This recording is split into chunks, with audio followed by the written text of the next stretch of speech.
ഓം ശരവണഭവ. എല്ലാവർക്കും കാർത്തികേയം യൂട്യൂബ് ചാനലിലേക്ക് സ്വാഗതം. നിങ്ങളുടെ ഏതൊരാഗ്രഹവും സാധിക്കാൻ വേണ്ടി വാട്ടറിൽ നമ്മൾ ചെയ്യുന്ന ഒരു ടെക്നിക്കാണ് ഇന്ന് നിങ്ങളുമായിട്ട് ഞാൻ പങ്കുവയ്ക്കുന്നത്. ഈ ഒരു ടെക്നിക്ക് ചെയ്യുന്നതിന് യാതൊരു വിധത്തിലുമുള്ള റെസ്ട്രിക്ഷൻസും ബാധകമല്ല. പീരിയഡ്സ്, പുലവാലായ്മ, നോൺ വെജ് കഴിച്ചു പോയി, കുളിച്ചിട്ടില്ല, അതല്ലെന്നുണ്ടെങ്കിൽ ഏത് രീതിയുമായിക്കോട്ടെ അത് നിങ്ങളെ ബാധിക്കുന്നതേയല്ല. നമ്മുടെ ദിവസത്തിലെ വെറും ഒരു 5 മിനിറ്റ് അതുമാത്രം ഇതിന് മതിയാവും. 5 മിനിറ്റ് തന്നെ വേണമെന്നില്ല, മാക്സിമം 5 മിനിറ്റ് മാത്രം ഈ ഒരു കാര്യം നമ്മൾ ചെയ്യാൻ വേണ്ടിയിട്ട് മതി. അപ്പം നമുക്ക് എങ്ങനെയാണ് ഈ ഒരു മാനിഫെസ്റ്റേഷൻ ടെക്നിക്ക് ചെയ്യേണ്ടതെന്ന് നോക്കാം. അതിനു മുൻപ് ആദ്യമായിട്ടാണ് നിങ്ങൾ ഈ ചാനൽ കാണുന്നതെന്നുണ്ടെങ്കിൽ ചാനലൊന്ന് സബ്സ്ക്രൈബ് ചെയ്യുവാനും വീഡിയോ മുഴുവനായിട്ട് കണ്ട് ഇഷ്ടപ്പെട്ടാൽ ലൈക്ക് ചെയ്യുവാനും മറ്റുള്ളവർക്ക് ഷെയർ ചെയ്ത് കൊടുക്കുവാനും മറക്കരുത്. ആദ്യം തന്നെ നിങ്ങൾ നിങ്ങളുടെ എല്ലാ രീതിയിലുമുള്ള തിരക്കുകളൊക്കെ ഒഴിഞ്ഞ് ശാന്തമായിട്ട് സ്വസ്ഥമായിട്ട് ഇരിക്കുന്ന സമയത്ത് മാത്രമേ ഇത് ചെയ്യാവുള്ളൂ. ചിലപ്പോൾ മനുഷ്യരായിട്ടുള്ള നമുക്ക് പല ടെൻഷൻസൊക്കെ കാണും. പക്ഷേ ടെൻഷൻസൊക്കെ ഒരു 5 മിനിറ്റ് നേരത്തേക്ക് മാറ്റിവെച്ച് കൂളായിട്ട് നമ്മൾ ഒരിടത്ത് പോയി ഇരിക്കുക. അതെവിടെയും ആവാം. എന്നിട്ട് ഒരു ഗ്ലാസ്സിൽ വെള്ളമെടുക്കുക. ഗ്ലാസ് എന്ന് പറയുമ്പം ട്രാൻസ്പെറൻ്റ് ആയിട്ടുള്ള പൊട്ടുന്ന ചില്ല് ഗ്ലാസ് ആയിരിക്കണം. ഇനി ഞങ്ങളുടെ കയ്യിൽ അങ്ങനെയുള്ളതില്ല എന്ന് പറയുകയാണെന്നുണ്ടെങ്കിൽ നിങ്ങൾക്ക് ഗ്ലാസിൻ്റെ ഒരു ബോട്ടിൽ എടുക്കാവുന്നതാണ്. അടപ്പുള്ള ബോട്ടിലാവാം. ഒരു ബോട്ടിലെടുക്കുക. അത് നിറയെ വെള്ളം വേണം. ശേഷം ഒരു പേപ്പർ എടുക്കണം.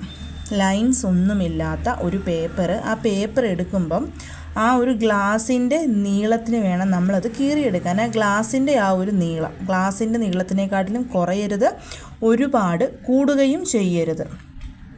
അങ്ങനെ വേണം നമ്മൾ ഇത് കീറിയെടുക്കാൻ വേണ്ടിയിട്ട്. കീറിയെടുത്തതിന് ശേഷം വേണ്ടത് പേനയാണ്. പിങ്ക് കളറിലെ പേന ഒഴിച്ച് വേറെ ഏത് കളറിലെ പേന വേണമെങ്കിലും നിങ്ങൾക്കിവിടെ യൂസ് ചെയ്യാവുന്നതാണ്. എന്നിട്ട് ആ പേപ്പറിൽ ആദ്യം തന്നെ നിങ്ങൾക്കിപ്പോൾ വേണ്ടത് പൈസയാണെന്നുണ്ടെങ്കിൽ പൈസ എന്ന് എഴുതണം. എത്ര രൂപ വേണമെന്നുണ്ടെങ്കിൽ ആ എമൗണ്ട് എഴുതണം. ഇപ്പം പൈസ 1 ലക്ഷമാണെങ്കിൽ 1 ലക്ഷം. അങ്ങനെയല്ല, വിവാഹം നടക്കണമെന്നുണ്ടെങ്കിൽ വിവാഹം ആരുടെയാണോ നടക്കേണ്ടത് ആ വ്യക്തിയുടെ പേരെഴുതണം. ഇനിയിപ്പം ഹസ്ബൻഡിൻ്റെ സ്നേഹമാണ് വേണ്ടതെന്നുണ്ടെങ്കിൽ ഹസ്ബൻഡിൻ്റെ പേരെഴുതിയിട്ട് തൊട്ടപ്പുറത്തായിട്ട് സ്നേഹമെന്നെഴുതുക. അതിനോട് ചേർത്ത് കുറച്ച് ഗ്യാപ്പിട്ടിട്ട്. അതുപോലെ വീട് വേണമെന്നുണ്ടെങ്കിൽ വീട്, എവിടെയാണ് വീട് മേടിക്കേണ്ടത് ആ സ്ഥലത്തിൻ്റെ പേരെഴുതണം. അതേപോലെ കാറ് മേടിക്കണമെന്നുണ്ടെങ്കിൽ കാർ ഏത് വാഹനം, ഏത് ബ്രാൻഡാണെന്ന് വെച്ചാൽ അത് എഴുതാം. അങ്ങനെയല്ലെന്നുണ്ടെങ്കിൽ അതിൻ്റെ കളർ എഴുതാം.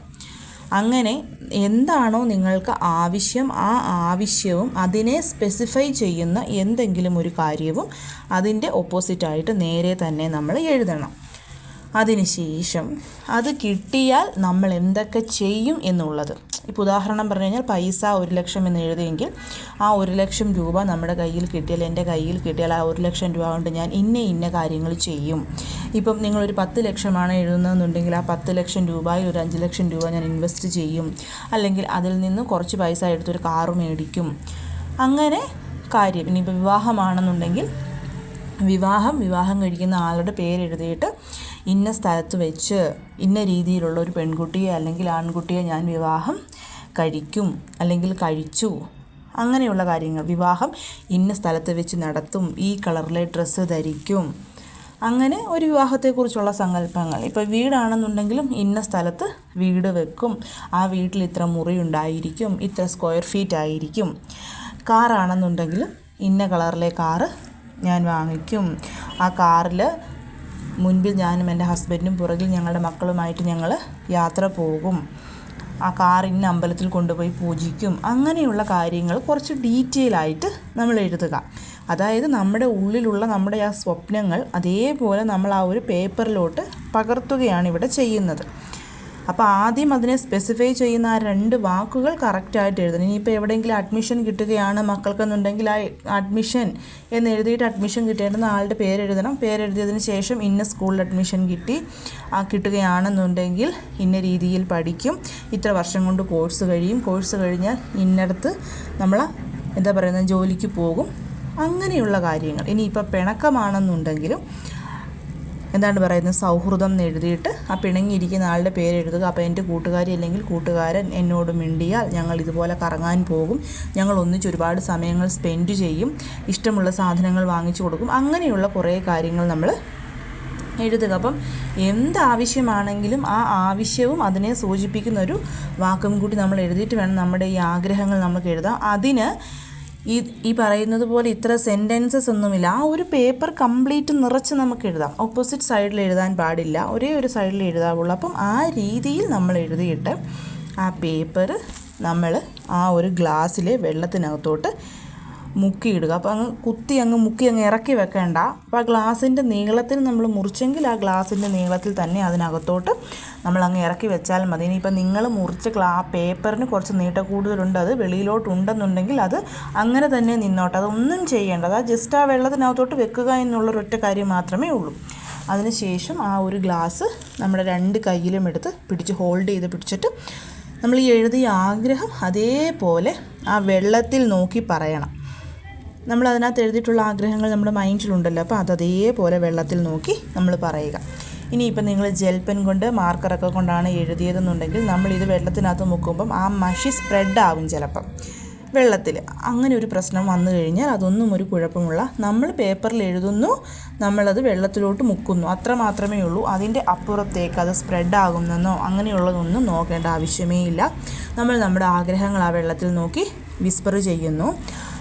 അതിനുശേഷം വീട്ടിലെ ടേബിളിൻ്റെ അടിയിലോ അങ്ങനെയല്ല എന്നുണ്ടെങ്കിൽ നമ്മൾ കിടക്കുന്ന കട്ടിലിൻ്റെ അടിയിലോ എവിടെയാണോ സേഫായിട്ട് 7 ദിവസം ഇത് വെക്കാൻ പറ്റുന്നത് അവിടെ കൊണ്ടുപോയി നമ്മൾ ഈ ഒരു glass of water with paper സൂക്ഷിച്ച് വെക്കണം. അതാണ് ചെയ്യേണ്ടുന്ന കാര്യം.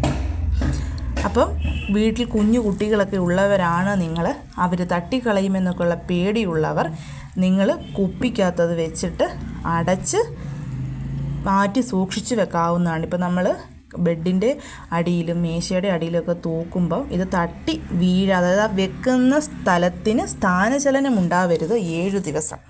അതാണ് ഇവിടെ ശ്രദ്ധിക്കേണ്ടുന്ന കാര്യം.